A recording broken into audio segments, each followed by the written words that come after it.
welcome to another episode of How the Heck is the Thruxton R doing? Since the last time I talked to you, it seems like almost a year ago. 2 hours later. But it was just before winter fell. I've now got 233 miles on the clock. So I've taken it for a few more trips. Figured you might like a little bit of an update on how everything is going. So for starters, I'm still in the break-in period. They ask us to be extra gentle to these engines, but I will say I've put in the X pipe in. I've also put the Vance & Hines aftermarket uncorked silencers. And I do have to say, very much in love with the noise this bike makes. What else can I tell you? The brakes on this bike continue to amaze me. They're very, very responsive. The tires are now kind of scrubbed in, and I'm not so nervous about the road being frozen. So you can see this bike handles absolutely brilliant. It's amazing how much of a difference there is between the Thruxton R and the previous generation Thruxton. Just gobs of torque from the 1200 fire-breathing dual. I really do enjoy the riding position. I'm not going to whine and complain about my back. Some people didn't really like that in the last video, so I'm sorry. But for being a tall frame guy on this bike, hunched over, it's actually very comfortable for longer rides. I've really only ridden this bike about 6 times now, and one of the rides was 110 miles, so gave it a pretty good opportunity to really try the feel of how this bike would run. So I do like it a lot. Negatives about it, I just wish that Triumph wouldn't have put so many variations of shiny aluminum on it. I mean, just for instance, on the clock here, we've got like a matte aluminum, then it's surrounded by a chrome bezel here. I've got chrome here, another type of aluminum there, another thing there. So there's quite a bit. Plus you hear the engine here.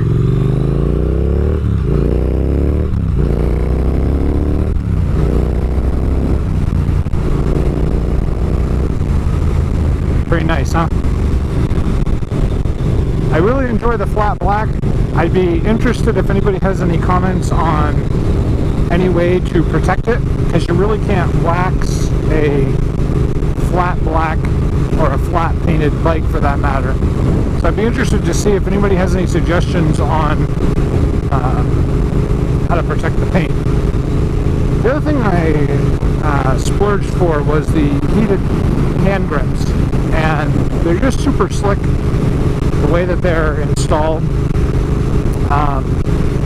They plug right into existing wiring harness. They just do a really, really nice job. So I spent a little bit of extra money. I usually put the Oxford style grips on my bikes. This time I said, you know what, I spent this much on a bike. Triumph hooked me up with a set of them for a pretty good discount when I bought it, so I ended up putting them on. I do have to say I really do like them a lot as well. Being up here in northern New England, it does get cold, and our riding season is shortened if you don't take extra measures to extend it. One thing I do not like about it though is the push button runs through the clock. So when you activate it, you just click it, and it's just a chiclet, click, click, click, click, and it's defaults to an off position, which is fine. But I wish that there was some sort of tactical feel that would say, hey, your bike is on, your hand grips are on high or low or whatever. It does display it in here, but you have to fish around to find what they're setting on. Of course, right after you push the button to turn them on, it will tell you, hey, I'm on, hey, I'm off. So try not to whine about that too loudly. Another interesting thing I found about this bike is the gas mileage.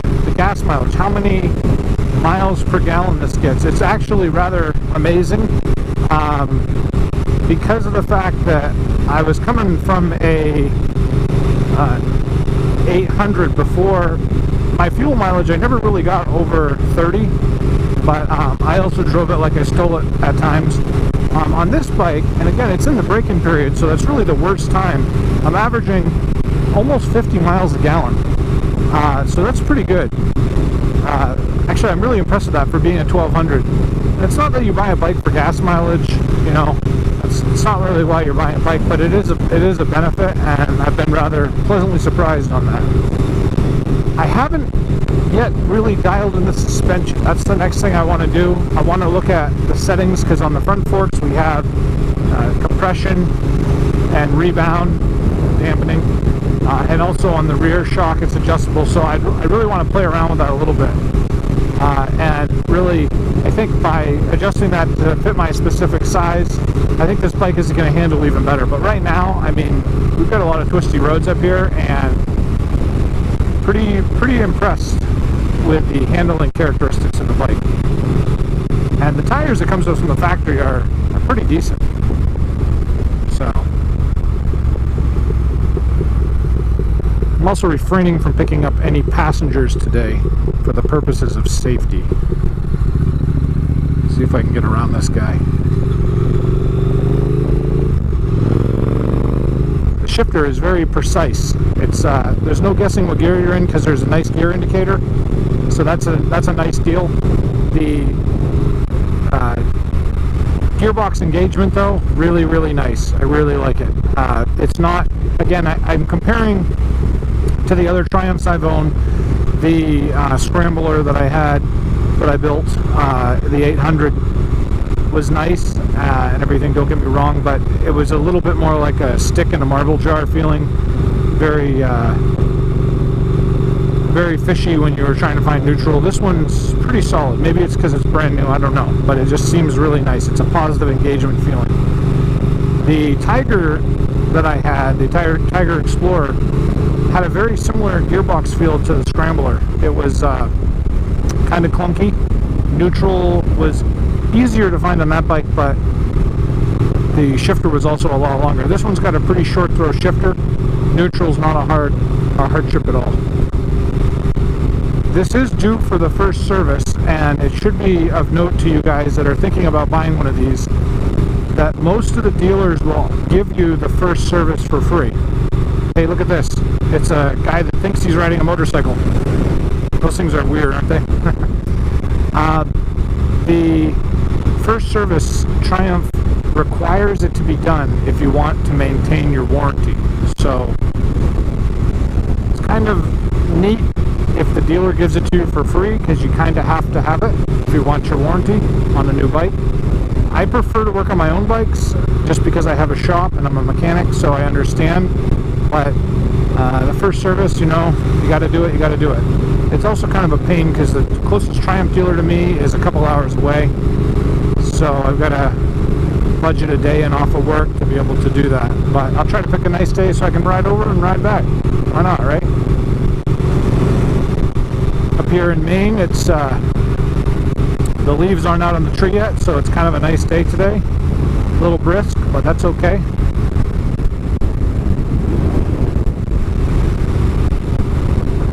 The last ride I did on this was in the dark on the way home. The headlight that Triumph is now using on this, the 1200, the modern vintage classic type modern twist. What's the name I'm thinking of? But the headlight design on these new bikes is really nice. It's much better than the old sealed beam of yesteryear, and even quite a step up from the 800 series that I had before on the Modern Classic. That's it, Modern Classic, by golly, we got it. The headlight is very bright. One thing I do notice with this, it has a very sharp beam, so when you're cornering around corners, you can see the dipping of the headlight. It's kind of at a neutral plane, and it kind of changes as you turn. That's not a bad thing, but because we have so many animals up here, moose, bear, deer, I like to have a little bit more light cast to the middle, and when you corner hard it kind of washes out. So I mean, you could slow down obviously, but that's just driving like normal. You'll see the washout. I'm gonna pull over up here and do a walk around in a second, so bear with me. I apologize for rambling. Well, I'd already been there by now. There wasn't so much traffic. I have noticed these bar and mirrors, I don't know, I kind of like them. They're kind of big and they stick out, but one thing that I have noticed is unless you really tighten up that set screw, they tend to move around. So I gotta tighten up a little bit. I'm just nervous to put Loctite on it and then never ever be able to remove it without destroying it.